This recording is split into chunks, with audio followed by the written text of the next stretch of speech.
చలో సెక్రటరీ ముట్టడి కార్యక్రమాన్ని తీసుకోవడం జరిగింది. అందులో భాగంగా ఈరోజు చలో సెక్రటరీ ముట్టడి కార్యక్రమంలో భాగంగా ఈరోజు మేము చలో సెక్రటరీ ముట్టడి కార్యక్రమంలో భాగంగా ఈరోజు మేము ఈ ప్రోగ్రామ్ తీసుకోవడం జరిగింది. నోటిఫికేషన్ వెంటనే విడుదల చేయాలని చెప్పేసి నిరుద్యోగులకు హామీలను 2 లక్షల ఉద్యోగాలు ఏదైతే నోటిఫికేషన్ విడుదల చేస్తామో చెప్పారో దాన్ని ఎవరితో విడుదల చేయాలని చెప్పేసి సందర్భంగా మేము తెలంగాణ నిరుద్యోగ జయంతి తరఫున ఈ రోజు మేము ప్రొటెస్ట్ చేస్తా ఉన్నాం. చలో సెక్రటరీ ముట్టడి కార్యక్రమంలో భాగంగా ఈ రోజు మేము సెక్రటరీ ముట్టడి చేస్తా ఉన్నాం. కాంగ్రెస్ ప్రభుత్వము ఏదైతే నిరుద్యోగులకు ఇచ్చిన హామీలు ఉన్నాయో 2 లక్షల ఉద్యోగాలు వెంటనే విడుదల చేయాలని చెప్పేసి ఈ సందర్భంగా మేము డిమాండ్ చేస్తా ఉన్నాం. అదే విధంగా నిరుద్యోగ వృత్తి ఏదైతే 4,000 నెలకు 4,000 ఇస్తామని చెప్పారో దాన్ని కూడా ఎంబటే కాంగ్రెస్ ప్రభుత్వం ఇవ్వాలని చెప్పేసి ఈ సందర్భంగా మేము డిమాండ్ చేస్తా ఉన్నాము. నిరుద్యోగులకు న్యాయమైనటువంటి నిరుద్యోగ వృత్తిని అదేవిధంగా జాబ్ నోటిఫికేషన్ కూడా రిలీజ్ చేయాలని చెప్పేసి ఈ సందర్భంగా మేము డిమాండ్ చేస్తా ఉన్నాం. నిరుద్యోగులకు ఇచ్చినటువంటి హామీలను కాంగ్రెస్ ప్రభుత్వం వెంటనే విడుదల చేయాలని చెప్పేసి ఈ సందర్భంగా డిమాండ్ చేస్తూ నమస్తే. ఈరోజు సెక్రటరీ ముట్టడిలో సంబంధించి చాలా మంది కూడా వచ్చి ఇక్కడ అరెస్ట్ అయిన పరిస్థితి. ఇక్కడ డిఐఎఫ్ఐ నుంచి కూడా చాలా మంది విద్యార్థి సంఘాలు కూడా వచ్చి వాళ్ళను ఇప్పుడే DCMలో అరెస్ట్ చేసి తరలించిన పరిస్థితి. ఇక్కడ మరి అసలు ఏం జరగబోతుంది? నిజంగా స్టూడెంట్స్ అందరూ అరెస్ట్ అయిపోయారు. మరి స్టూడెంట్స్ పరిస్థితి ఏంది? ప్రభుత్వాలు స్పందించకపోగా కనీసం ప్రొటెస్ట్ చేసుకోవడానికి కూడా వీలు లేకుండా వాళ్ళు అరెస్ట్ చేస్తున్న పరిస్థితి. మరి ఏం చెప్తారు? సంబంధించి నిరుద్యోగులతో మాట్లాడే ప్రయత్నం. నిరుద్యోగాలు అస్మా గారు మనతో లైన్లోకి రాబోతారు. ఒకసారి మాట్లాడదాం, వాళ్ళు ఏం చెప్తారు ఏంది అని.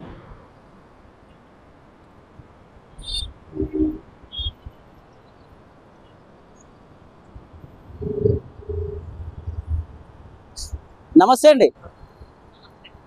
హలో అస్మా గారు నమస్తే అండి. ఏంటండి పరిస్థితి? నిన్న ఎక్కడెక్కడ అరెస్ట్ చేసేసారు. అశోక్ నగర్ లో కూడా అరెస్ట్ చేసేసారు. అశోక్ సార్ కావచ్చు, చాలా మంది అరెస్ట్ అయిన పరిస్థితి.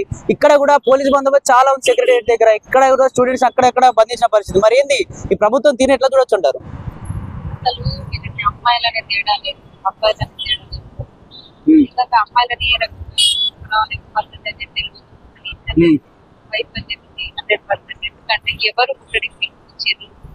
ఎవరు ఈ రోజు నాకు తీసుకొచ్చేది అసలు నాకు ఎంత మరి బాగా మొత్తం మాకు కలిగి మొత్తం తీసుకెళ్తుంటే అమ్మాయిని కదా ఎట్లా ఉంటుంది, పిల్లకన్నా ఉండాలి కదా. కనీసం నాకు కాల్ చేసి మాట్లాడితే అవును నేను తొందర కాదు కదా చెప్తా, ఇక్కడ ఉన్నా అని చెప్తా, నేనేనకు వస్తా. అట్లా కాకుండా వాళ్ళు అంతపత్త లేకుండా డైరెక్ట్ వచ్చి ఎవరో చేసిన తప్పుకి పనిష్మెంట్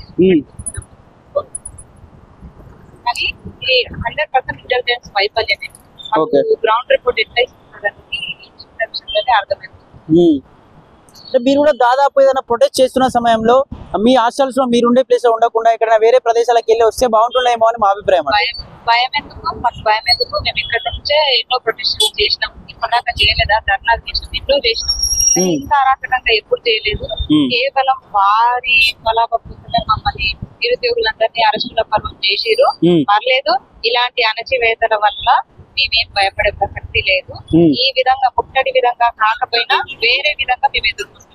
మరి రేవంత్ రెడ్డి కావచ్చు, కాంగ్రెస్ ప్రభుత్వంలో ఉన్నటువంటి నాయకులంతా మేము 2 లక్షల ఉద్యోగాలు ఇచ్చాం, ఇంకా కూడా ఇస్తామంటేనే వీళ్ళు ప్రొటెస్ట్ చేస్తా ఉన్నారు. ఎవరైనా ఏ దేశంలో ఉందా ఇలా చెప్పేసి మాట్లాడుతున్నారు. నిరుద్యోగులకు భయపడి ముందస్తు అరెస్టులు ఎందుకు చేశారు? మరి దానిలాగా మమ్మల్ని ఎల్బీనగర్ స్టేడియం కి పిలిపించి మరి మమ్మల్ని కూర్చోబెట్టలేదు. ఎందుకు భయపడి మమ్మల్ని ముందస్తుగా అరెస్ట్ చేసారు? మరి ఇంత భయం ఎందుకు? మరి మేమంటే అంత భయం ఎందుకు? మరి ఎందుకు భయపడి మమ్మల్ని ముందస్తు అరెస్ట్ చేసి ఆ సభకి మమ్మల్ని ఎందుకు ఇన్వైట్ చేయలేదు? మరి అవును, నిరుద్యోగం లేని సభ అదొక సభనేనా?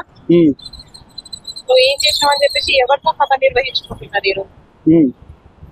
ఎందుకు మాకు భయపడే కదా ముందస్తు అరెస్ట్ చేసి? ఇక్కడనే తెలుస్తుంది వాళ్ళది.